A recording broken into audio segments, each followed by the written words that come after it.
At long last, American workers were in demand. Hungry for work after the lean years of the Depression, 20 million people left their hometowns to find jobs in the new war industries.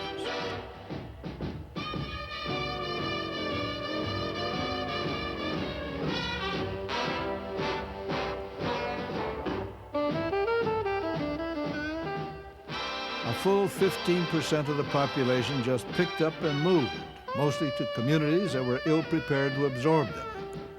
92,000 people moved to Mobile, Alabama, and that increased the population by almost 65%.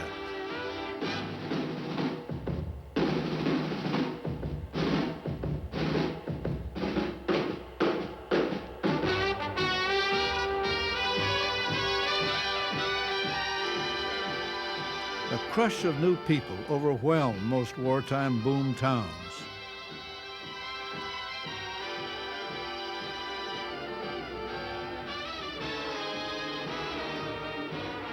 Private homes were turned into rooming houses for the war workers. Vacant commercial buildings and old warehouses served as dormitories. The federal government got into the housing business in a big way, building low-cost homes near the war plants. Prefabricated construction was fast and cheap. Houses could be assembled quickly by unskilled workmen.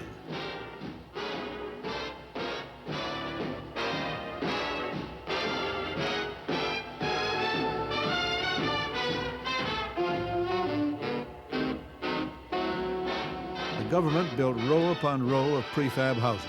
War workers with families were glad to get into them. They were better than nothing at all.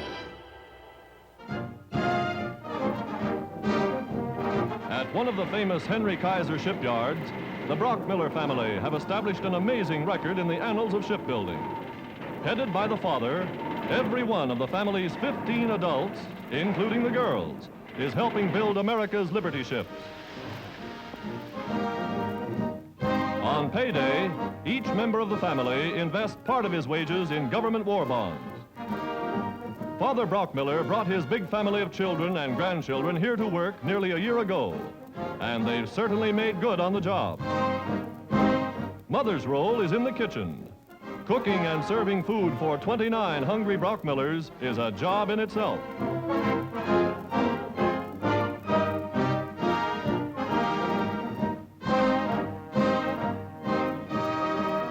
The Brockmillers, a family of patriots, workers on the home front, all helping to win the war.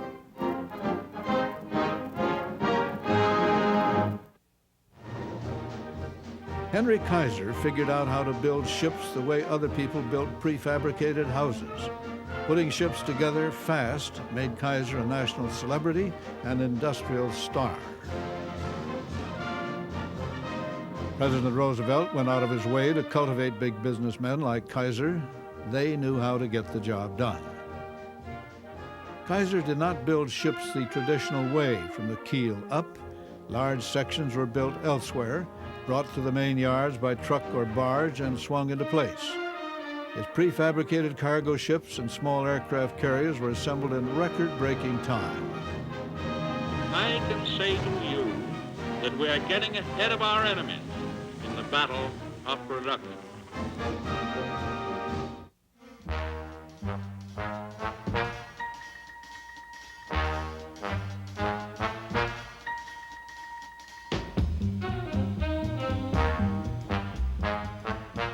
Before the war, it took about a year to build a cargo ship.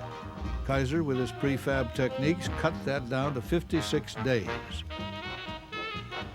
At once, to boost morale, his workers built a Liberty ship in just 2 weeks.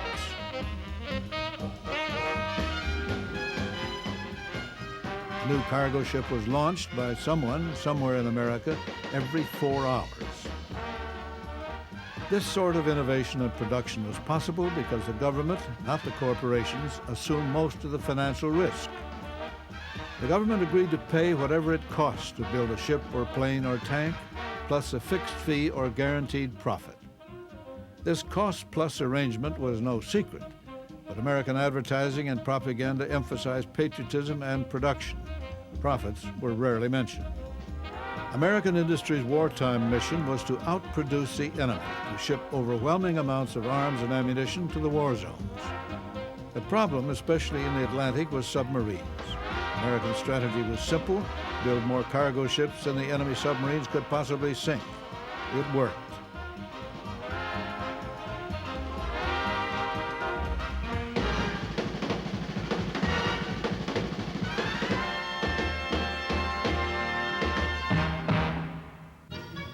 No American city expanded and changed more than Washington.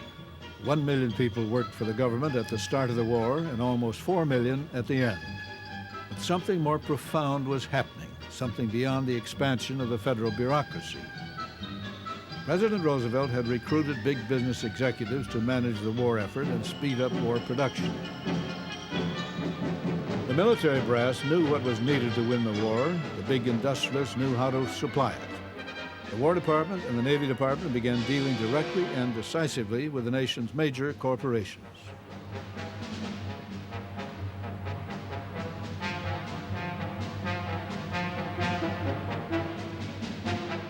Billions of dollars changed hands without much congressional supervision. Congress appropriated the money, of course, but it was the president, the military, and the manufacturers who called the shots. At the time, few Americans objected. Close cooperation between industry and the military was seen as a wartime necessity. And besides, the system worked.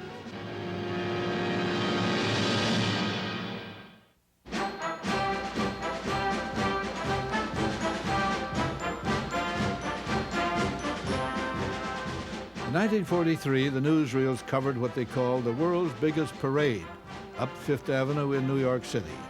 It was a symbol of America's military and industrial mobilization, and it lasted well into the night.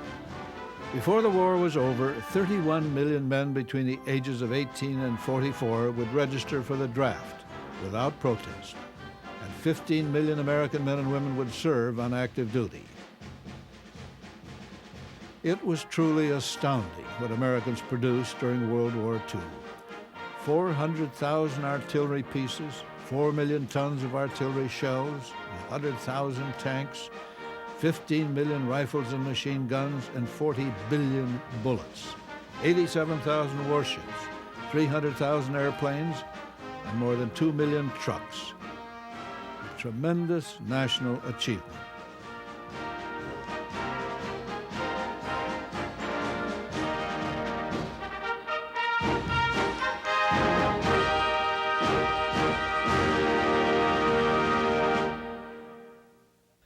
Accomplishment has a price tag. Take the military-industrial complex about which President Eisenhower warned when he left office. It was created quickly out of wartime necessity, and it did its job remarkably well. But when the war was over, it did not fade away like the old soldier in the song. Americans came to realize that their incredibly expensive military-industrial complex had been built to last.